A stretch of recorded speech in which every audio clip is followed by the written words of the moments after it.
नमस्कार दोस्तों, मैं सारंग चंद्रशेखर ओगले आपका अपने share share market YouTube channel पे स्वागत करता हूँ। हम देखेंगे निफ्टी और बैंक निफ्टी एनालिसिस। कल अपडेट नहीं दे पाया। एक्चुअली कल ही देना चाहिए था।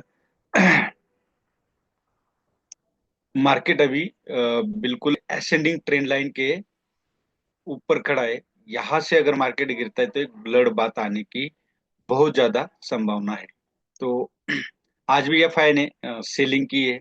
तो सेलिंग करता नहीं तब तक अपसाइड बूस्ट मिलना बहुत ही मुश्किल है। मार्केट एफआई की सेलिंग या देख सकते हो -8,559 करोड़ की 69 करोड़ की इस महीने की 7 दिन के अंदर 7 तारीख तक की सेलिंग हो चुकी है। लेकिन एफआई अभी फिलहाल हावी डीआई हावी है एफआई पे। अब देखा जाए तो एनर्जी सेक्टर हुआ, ऑयल एंड गैस हुआ, जो सेक्टर कल बहुत ज्यादा जिसमें गिरावट आई थी, वो सेक्टर में आज अच्छी खासी रैली देखने को मिली है। अब हम निफ्टी का देखते, यहाँ पे जो मैंने बोला था कि बिल्कुल किनारे पे नाव जिसको बोलते हैं हम खड़ी है, उसी तरह ये यहाँ पे जिस कंडीशन में खड़ी है, यहाँ से अगर मार्केट स्लिप होगा 23,550 से स्लिप होता है तो 23,260, और यहाँ से ब्रेक होता है तो फिर एक आपको ब्लड बाथ जिसको डाउन साइड रैली हम बोल सकते हैं। तो ये ये पॉइंट है जहां से सपोर्ट लिया था निफ्टी ने, ये इंपॉर्टेंट रोल प्ले करेगा 23,260। अब यहाँ देखोगे तो ये एक हरामी पैटर्न बना है। हरामी का मैंने बार बार बताया, हरामी पैटर्न मतलब प्रीवियस कैंडल, ये मदर कैंडल और ये छोटी कैंडल बेबी कैंडल होती है, इसको बोलते हैं।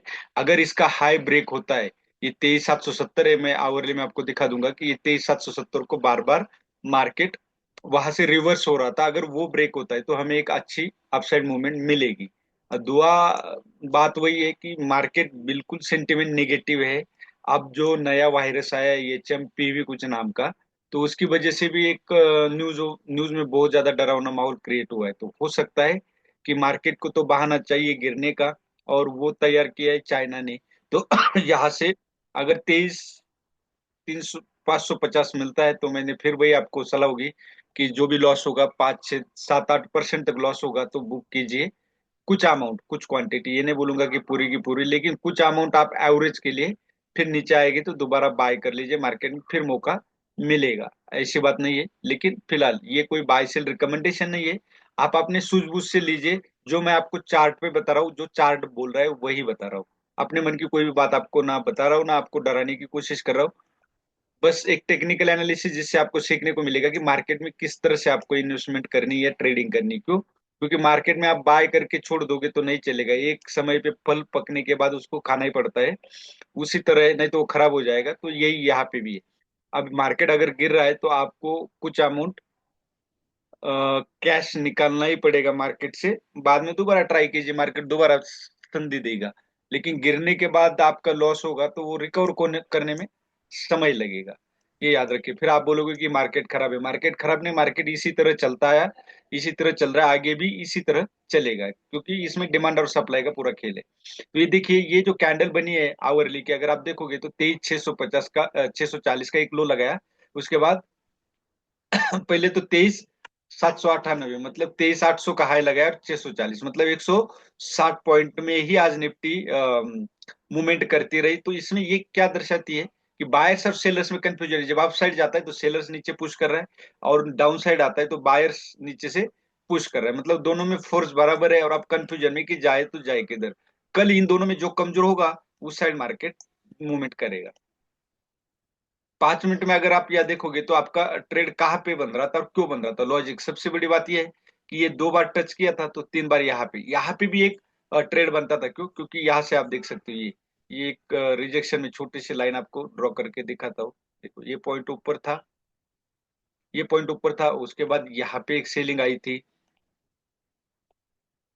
और करेक्ट यहाँ पे शूटिंग स्टार बना था। अगर आप इस छोटे से स्टॉप लॉस के लिए ट्रेड करते तो यहाँ कम से कम 50 से 60 पॉइंट, अगर एट द पॉइंट का आप पी खरीदते तो आपको 50 से 60 पॉइंट इतने से में मिल जाते। एक ही कैंडल ने पूरा मूवमेंट दे दिया, आप यहाँ देख सकते हो। तो ऐसी जगह पे ट्रेड कीजिए कि कुछ लॉजिक हो। क्यों? लॉजिक क्या है? यहाँ डबल टॉप बन चुका है, ये क्या है? यहाँ से सेलर्स एक्टिव है, यहाँ से भी आप देखो सेलर्स एक्टिव है, मतलब क्या है? ये थर्ड टाइम यहाँ पे आया था, तो ये सप्लाई जोन बन चुका था। तो सप्लाई जोन में सेलिंग ही होती है, और थर्ड ट्रेड आपका कहाँ बनता था? यहाँ पे। क्यों? क्योंकि यहाँ 2 बार वही रिजेक्शन आ रहा था बार बार, तो यहाँ पे भी एक रिजेक्शन मिलता, नहीं भी मिलता तो छोटा सा स्टॉप लॉस होता। बीच में एंट्री करने की कोई मतलब नहीं होता, बार बार उसको छेड़ना। अब यहाँ पे क्या है, अगर देखा जाए तो यहाँ पे हायर हायर लोज बन रहे, 5 मिनट में आपको ये देखने को मिल रहा है कि यहाँ पे हायर लोज बन रहे। अब लो कौन सा बन गया था, ये वाला। अब ये लो, उसके बाद बना है ये लो। अभी ये लो जो बना है, ये जब तक ब्रेक नहीं होगा, जैसे मैंने 23,770 बताया, तो डाउन साइड में अभी कल अगर ये ब्रेक होता है 23,680, बिल्कुल आपके सामने में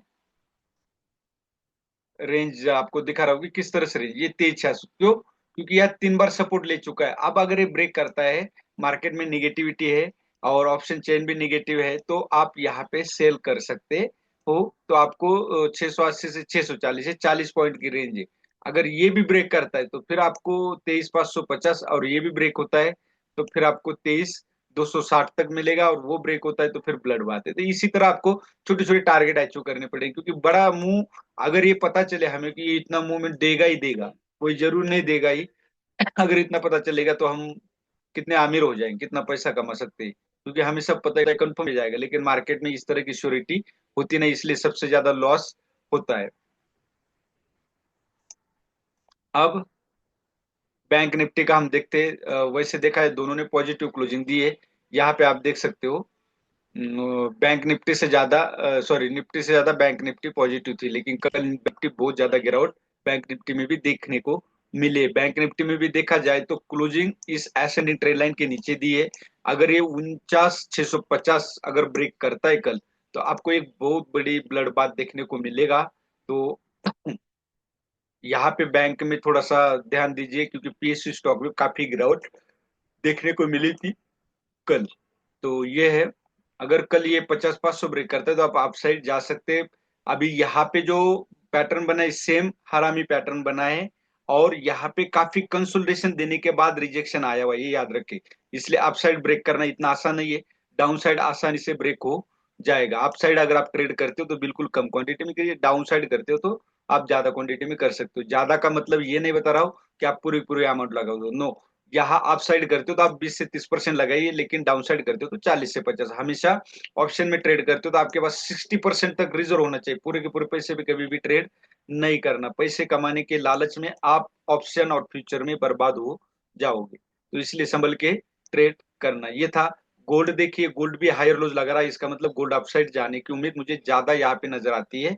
अगर गोल्ड अपसाइड जाता है तो मार्केट की गिरने की संभावना ज्यादा है, क्यों, क्योंकि इक्विटी से पैसा निकाल के लोग कमोडिटी में इन्वेस्ट करते हैं, और गोल्ड पे सबसे ज्यादा भरोसा किया जाता है। जो भी लोन लेते हैं मैक्सिमम देश, वो गोल्ड पे ही लेते हैं, गोल्ड पे ही देते हैं। तो ये याद रखें। गोल्ड का एक गिरावट आई थी, अब यहाँ से फिर अपसाइड मूवमेंट यहाँ पे नजर आ रही है। तो ये भी, ये वनडे का आप देख सकते हो कि हायर लोज, कोई भी लो ब्रेक नहीं हो रहा है। ये लो लगा, ये लो, ये सारे क्या है, हायर लोज लगते हैं। जब प्रीवियस लो से ऊपर लो लगता है और वहां से मूवमेंट लगती है तो उसको हायर लोज बोलते हैं। तो ये हो गया निफ्टी का। एफआई का डाटा भी मैंने दिखा दिया। अब एक स्टैंडर्ड, एक आईपीओ आ रहा है स्टैंडर्ड ग्लास लाइनिंग का। ये 2012 की कंपनी है। ये क्या है, मैन्युफैक्चरिंग कंपनी है, manufacturing engineering equipment of pharmaceutical कंपनियों के लिए जो इक्विपमेंट चाहिए वो मैन्युफैक्चर करती है। इसका रेवेन्यू देखा जाए तो दिनों दिन बढ़ा हुआ है, मतलब सेल, और प्रॉफिट भी इसका बढ़ा हुआ है। ये तो कम दिनों का होता है प्रॉफिट, मार्च से लेके सितंबर का, इसलिए आपको ये कम लगेगा। और टोटल बोरोइंग जो है 173 है। रिजर्व एंड सरप्लस भी इसका अच्छा है। और यहाँ देखा जाए तो आरओई 25 है, आरओई सॉरी 20 है, 20% बहुत अच्छा होता है। और आरओसी 25% है। और यहाँ पे देखा जाए तो डेट टू इक्विटी रेशियो 0.32, तो ये भी इसका अच्छा है। तो ये आईपीओ में भी आप इन्वेस्ट कर सकते हैं। Maximum IPO positive closing, positive opening देते हैं। और इसका डाटा देख के तो मुझे ये नजर आता है कि ये पॉजिटिव दे सकता है। यहाँ पे डेट कब तक की है, डेट जो है आईपीओ क्लोजिंग डेट कल की है, तो आप ट्राई कर सकते हो। और सब्सक्रिप्शन यहाँ पे देखा जाए तो सब्सक्रिप्शन भी रिटेल का बहुत ज्यादा मात्रा में हुआ है। ये क्वालिफाइड इन्वेस्टर, ये जो है ये भी 4.63 है। हम्म, और ये एनआई बीआई, ये नेटवर्क नेटवर्थ वाले होते हैं, ये जो हाई नेटवर्थ वाले होते हैं, इनका भी आप देख सकते हो बहुत ज्यादा हुआ है। तो ये मुझे उम्मीद नजर आती है। मैं कोई बाय सेल का रिकमेंडेशन नहीं करता, ओनली फॉर एजुकेशन पर्पज से ही ये वीडियो बनाता हूँ, जिससे आपको सीखने को मिलेगा कि आईपीओ लेते हो क्या देखना चाहिए। तो जो डाटा था वो मैंने दिखाया, सब्सक्रिप्शन का भी डाटा आपको दिखाया। तो ये था आज का एनालिसिस निफ्टी और बैंक निफ्टी का, और एक आईपीओ का भी मैंने बता दिया। वीडियो अच्छा लगे तो लाइक शेयर और सब्सक्राइब जरूर कीजिए। धन्यवाद। जय